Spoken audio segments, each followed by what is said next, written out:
OMW, on my way to you. Good at what I do. I'm OMW, OMW. 안녕하세요. 금일 코빗랩 가상자산과 과세라는 컨텐츠로 인사드리게 된 투자하는 회계사입니다. 반갑습니다. 본인 소개 좀 간단하게 부탁드릴게요.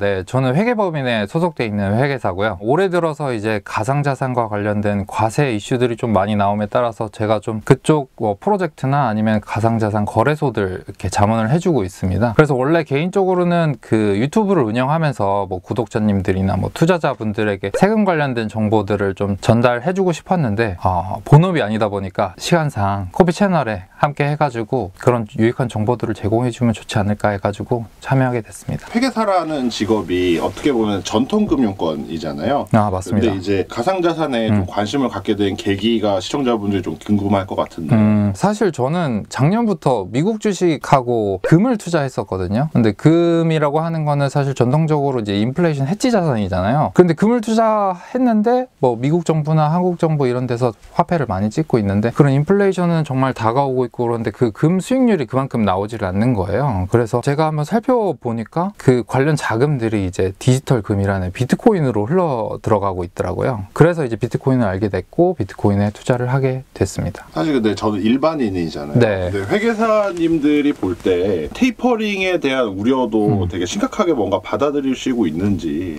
그런 것도 좀 궁금한 면이 있어요. 근데 그거는 이제 회계사로서 말씀드리기는 조금 어렵고, 왜냐면 회계사들은 투자하는 사람들이 아니잖아요. 펀드 매니저나 이런 분들이 아니니까 회계사로서는 잘 아는 부분이 없고, 다만 이제 투자자로서는 거시적으로 그런 테이퍼링이나 아니면 금융위기, 요즘 헝다그룹이나 이런 것들이 많이 이슈가 되고 있잖아요. 그런 것 때문에 제 투자 자산을 처분하거나 그러지는 않을 것 같거든요. 왜냐면 그거는 제 예상 밖이라고 저는 생각하고 있어요. 그거는 정말 거시적인 요인이고 제가 그거에 따라서 제 포트폴리오를 조정하거나 그럴 것 같지는 않습니다. 그런 의미에서 저는 비트코인을 지금 장기 투자하고 있습니다. 그러면 회계사님의 이제 포트폴리오도 굉장히 궁금한데, 가상자산의 포트폴리오가 이제 어떻게 구성이 되어 있는지 한번 말씀해 주실 수 있을까요?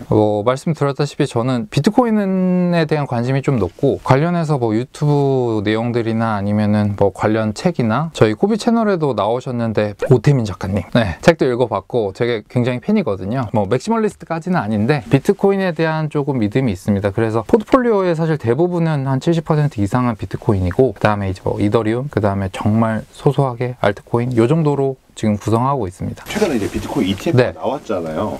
회계사님이 보실 때 비트코인 ETF 같은 거는 좀 투자자로서는 매력적인 상품이라고 보시나요? 아니면 비트코인을 투자해야 될지, 비트코인 ETF에 투자해야 될지, 뭐가 더 수익률이 좋을 것 같다는 생각이 있으십니까? 그 부분은 이렇게 좀 말씀드리면 좋을 것 같은데, 우선 ETF는 선물 ETF잖아요. 현물 ETF도 아니고, 그리고 아무리 ETF라고 하지만 수수료가 분명히 있을 거고, 저는 비트코인에 여러 가지 장점이 있겠지만 가장 큰 장점은 세계적인 자산이라는 거, 그리고 그 개인들이 되게 쉽게 접근이 가능하다라는 거. 그렇게 쉽게 접근이 가능하고 취득이 가능한데 굳이 선물 ETF를 투자해야 될 이유는 저는 없다고 봐요. 차라리 현물로 들고 계시고 장기 투자하시는 게 훨씬 더 좋지 않을까, 그렇게 생각하고 있습니다. 최근에 이제 가상자산 과세 관련 법안에 대해서 뉴스들이 많이 나오고 있는데, 현재 상황에 대해서 좀 간략하게 정리를 좀 해주실 수 있을까요? 네, 안 그래도 제 주변에도 엄청 문의가 많거든요. 되게 코인 투자하시는 분들의 지금 가장 우려되는 이슈 중 하나가 아닌가라고 생각이 드는데, 지금 현재 정치권하고 행정부하고 사실 좀 대립각을 좀 세우고 있어요. 그러니까 행정부라고 하는 것은 이제 국세청이랑 그 기획재정부, 세법이 이미 들어왔고 그 세법에 대한 지금 과세 제도를 준비 중에 있는데 이제 와서 유예가 웬 말이냐, 이렇게 말씀을 하시는 거고, 저희 정치권 더불어민주당에서 당론으로 채택한 것도 있고, 또 이재명 후보님도 그거를 공약으로 내세울 거다 이런 얘기도 나오고 있잖아요. 근데 그쪽에서는 이제 그런 과세 제도가 아직 체계적으로 잡히진 않았으니까 1년 더 유예해서 주식과의 형평성을 맞추는 측면에서도 1년 유예해가지고 진행을 해야 된다라고 얘기를 하고 있는 상황이죠. 그래서 제가 생각하기에는 지금 여름에 노웅래 의원님이나 뭐 다른 의원님들 해가지고 의원 발의를 통해가지고 지금 개정안이 올라와 있거든요. 그 개정안이 아마 12월 중에는 확정이 될 것 같아요. 뭐 11월 국회 논의 거쳐서 12월 중에는 이제 그 개정안이 나와야 1월 1일부터 과세가 안 되는 거죠. 그 상황인 거고, 여야 그런 분위기를 봤을 때는 그래도 좀 통과 가능성이 좀 더 있지 않을까, 저는 그렇게 바라보고 있습니다. 그리고 개인적으로는 코인 투자자로서도 유예됐으면 하고요. 그럼 현행 저희가 지금 적용되고 있는 소득세법을 좀 간단하게 네. 정리를 해주실 수 있을까요? 아, 물론이죠. 그 소득세법은 우선 소득 분류는 기타 소득이고요.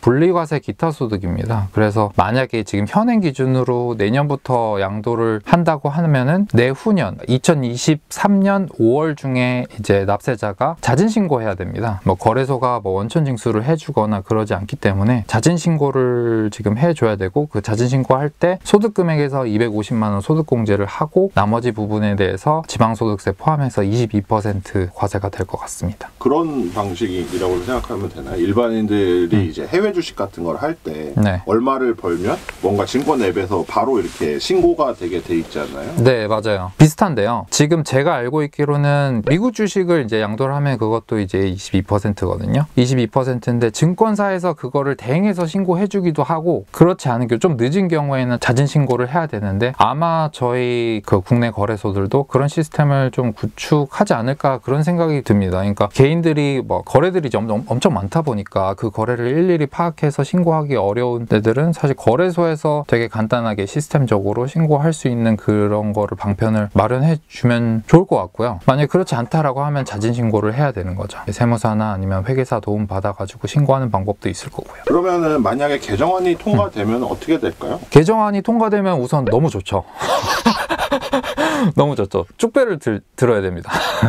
아, 농담이고요. 개정안이 통과되면 우선 그 개정안이 그대로 통과되는 게 아니라 이제 여러 가지 논의들을 거칠 거예요. 그러니까 여러 가지 주요 포인트들이 있는데 크게 두 가지라고 보시면 되는데, 하나는 이제 1년 유예되는 거, 두 번째로는 주식과의 이제 형평성을 맞추기 위해서 소득공제 부분, 지금 현재 250만 원을 소득공제를 해주고 있는데 2023년부터 이제 양도되는 주식에 대해서는 5천만 원 이제 소득공제를 해주거든요. 그러면은 250만 원 소득공제를 주식과 형평성 맞게 5천만 원 소득공제로 이제 바꿔줄 거냐, 그런 이슈도 조금 있습니다. 하나 더 말씀드리면은 코인이라는 거는 되게 등락이 있잖아요. 등락이 있다 보니까 손실 날 때도 있어요. 근데 손실이 만약에 연중에 손실이 났는데 그게 저희 비트코인 같은 경우에 사이클이 있다 보니까 그 다음 연도에 이익이 날 수도 있잖아요. 올해는 손실인데 그 다음 연도에 이익이 날 수도 있단 말이에요. 그러면 그 결손 부분을 2월 시켜주는 것도 도입이 될 수도 있어요. 왜냐하면 지금 현재 그 주식 같은 경우에는 2023년부터 이제 금융투자소득으로 이제 과세가 되는데 그런 2월 결손금을 인정을 하거든요. 그래서 코인도 약간 그런 부분들이 반영이 되면 투자자분들에게 되게 도움이 되지 않을까, 그런 생각입니다. 왜냐하면 내가 투자해서 손실난 부분이 나중에 투자해서 이익난 부분과 당연히 상계가 돼야 되는데 현재 법으로는 그렇지 못하니까. 그러면 회계사님은 1년 과세 유예를 어떻게 보시는 건가요? 혹시 찬성하시는 입장인지? 저는 완전 찬성이죠.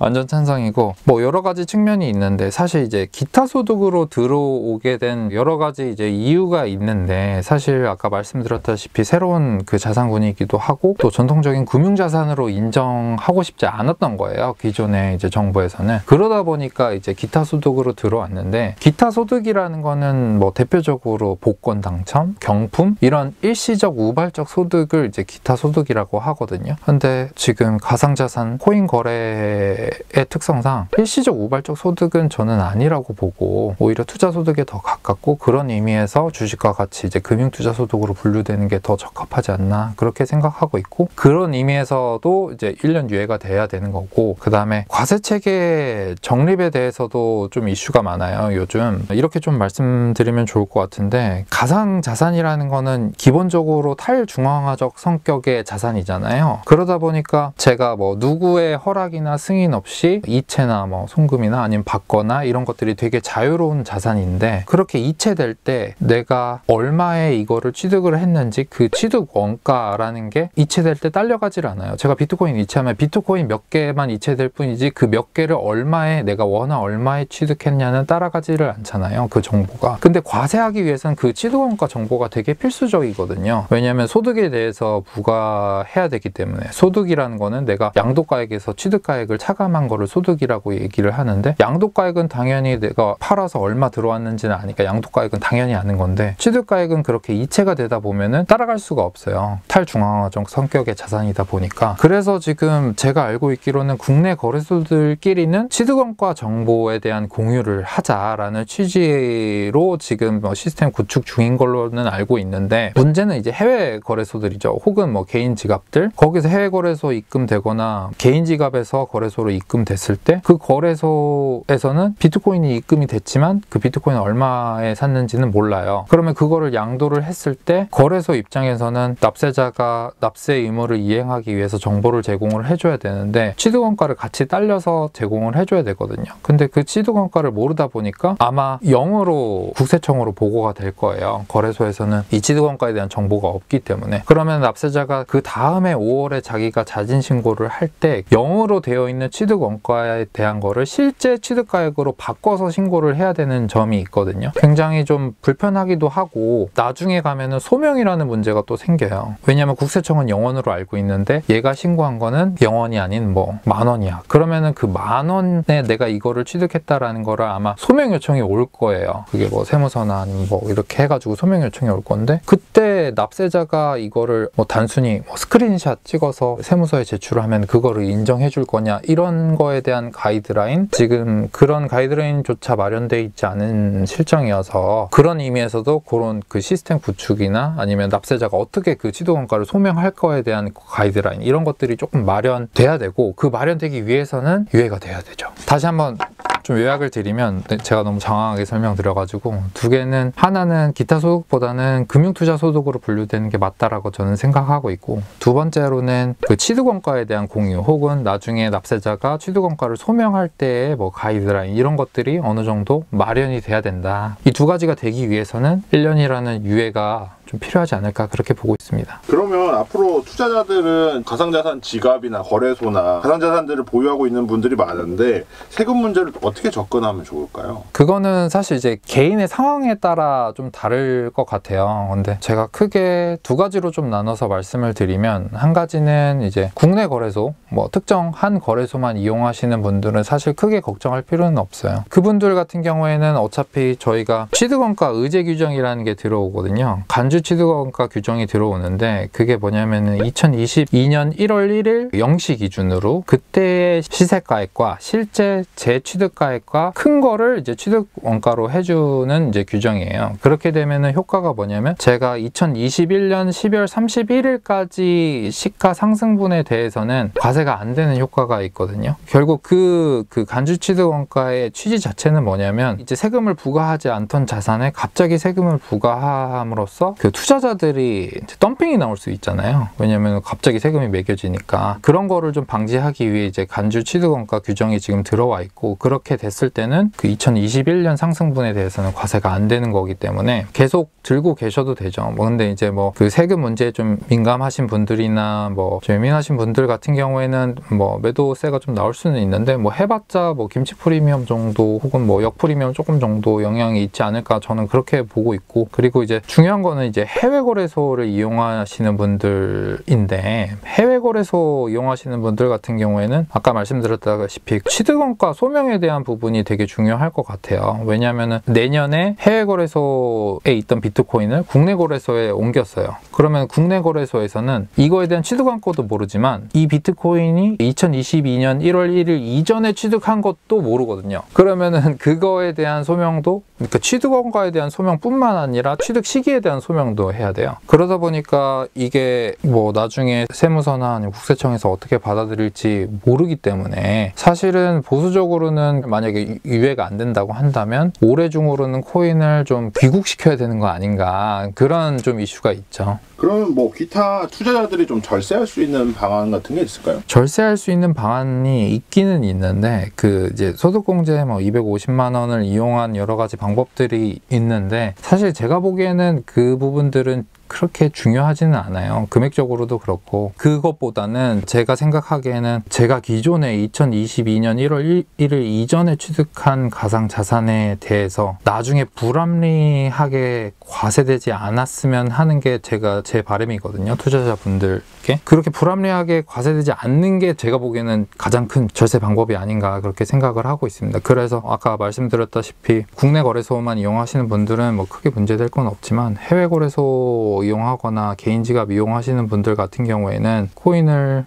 좀 국내 거래소에 좀 입금을 해가지고 그렇게 되면 이제 국내 거래소에서는 입금된 내역하고 나중에 양도했을 때 관련 정보가 뜨기 때문에 불합리한 과세를 당하지 않지 않을까 그렇게 생각하고 있습니다. 오늘 뭐 나오신 소감은 어떠신지? 우선은 초대해 주셔서 너무 감사드리고요. 사실은 제가 개인 유튜브를 운영을 하고 있는데 너무 이제 그 본업이 아니다 보니까 시간도 많이 부족하고 촬영뿐만 아니라 또 편집해야 되잖아요. 여기 코비팀에게 그 촬영과 편집을 맡기는 꼴이 돼가지고 저는 너무 감사드리고 다음에도 뭐 개정안이 이제 개정되거나 아니면은 뭐 세금과 관련된 이슈들이 조금 나왔을 때 종종 출연해가지고 말씀드리면 되게 좋은 기회가 되지 않을까 생각하고 있습니다. 이상 투자하는 회계사였고요. 다음에 이제 뭐 그 가상자산 과세제도가 이제 개정이 되거나 혹은 다른 세금 이슈가 있을 때 또 찾아뵙고 말씀드리도록 하겠습니다. 오늘 너무 감사합니다.